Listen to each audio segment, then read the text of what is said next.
একটা শহরের ছোট্ট একটা রেল স্টেশন। সেই স্টেশনের এক কোনায় বসে থাকতো এক ভিখারি। তার জীবন চলত আসা যাওয়া করা যাত্রীদের কাছে হাত পেতে। প্রতিদিনের মতো সে বসেছিল মানুষের দয়া পাওয়ার আশায়। তার ঠিক কিছুক্ষণ পরেই ভিখারি একজন স্যুটবুট পরা ভদ্রলোককে দেখতে পেলেন। ভিখারি মনে মনে ভাবলেন, এই লোকটা নিশ্চয় অনেক বড় লোক, তার কাছে ভিক্ষা চাইলে হয়তো নিশ্চয় ভালো কিছু মিলবে। তাই ভিখারি তার কাছে গিয়ে হাত পেতে বলল, আমাকে কি একটু সাহায্য করবেন? কিন্তু সেদিন ঘটল অদ্ভুত এক কাহিনী। লোকটি ভিক্ষুকের সামনে দাঁড়ালো এবং তার দিকে তাকিয়ে বলল, তুমি তো সবসময় শুধুমাত্র মানুষের থেকে পাওয়ার চেষ্টাই করে গেলে, কখনো কি কাউকে কিছু দিয়েছো?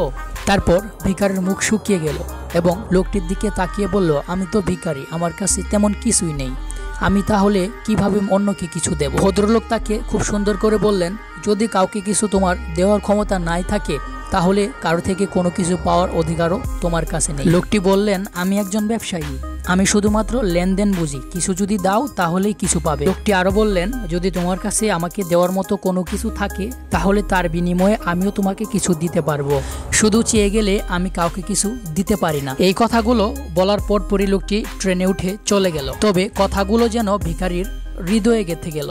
তারপর সারা দিন ভর সে ভাবতে থাকলো, এই জন্য কি মানুষ তাহলে আমাকে আর ভিক্ষা দেয় না? কারণ আমি শুধু নেই, বিনিময়ে কিছুই দেয় না। আমি কি সারা জীবন শুধু চাইতেই থাকবো? অনেক চিন্তা ভাবনা করার পর ভিখারি মনে মনে ভাবলো, এইবার আর আমি শুধু নিব না, এবার আমাকে যে যে ভিক্ষা দিবে বিনিময়ে আমিও তাকে কিছু একটা দেব। কিন্তু এখনই সমস্যাটা আরো গুরুতর রূপ নিল।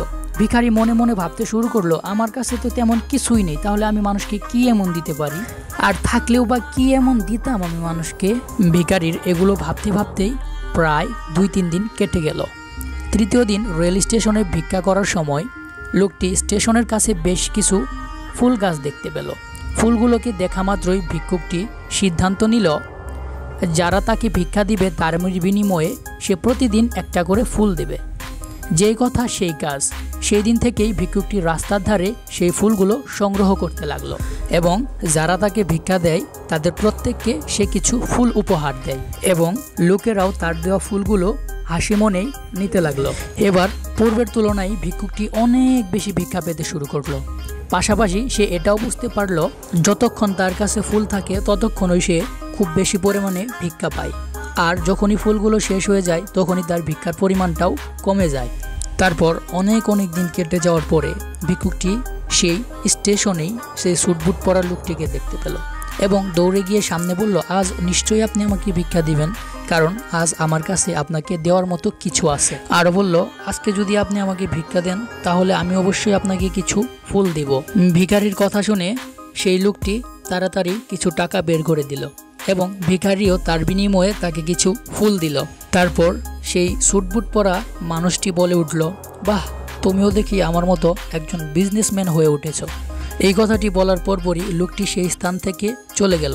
লোকটির বলা প্রত্যেকটা কথাই যেন ভিক্ষুকের মাথায় আবারও গেঁথে রইল এবং লোকটি চলে যাওয়ার ঠিক কিছুক্ষণ পরেই ভিক্ষুক কিছু একটা ভেবে হাসতে শুরু করলো এবং তার চোখমুখ দেখে মনে হলো সে বুঝি সফলতার দেখা পেয়েই গেছে। এবার এর ঠিক ঘণ্টাখানিক পরে ভিক্ষুকটি ট্রেন থেকে নেমে স্টেশনে মানুষের সামনে দাঁড়িয়ে আকাশের দিকে হয়ে জোরে জোরে চিৎকার করে বলতে লাগলো, আমি কোনো ভিখারি না, আমি কোনো ভিখারি না, আমি একজন ব্যবসায়ী, আমি একজন ব্যবসায়ী।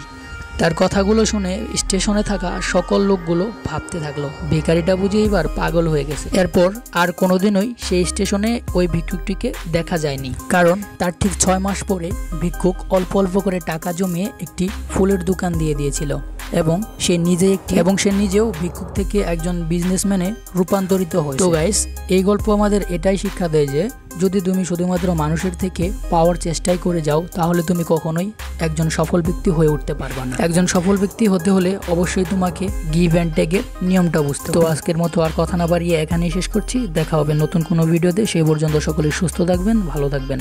আল্লাহ হাফেজ।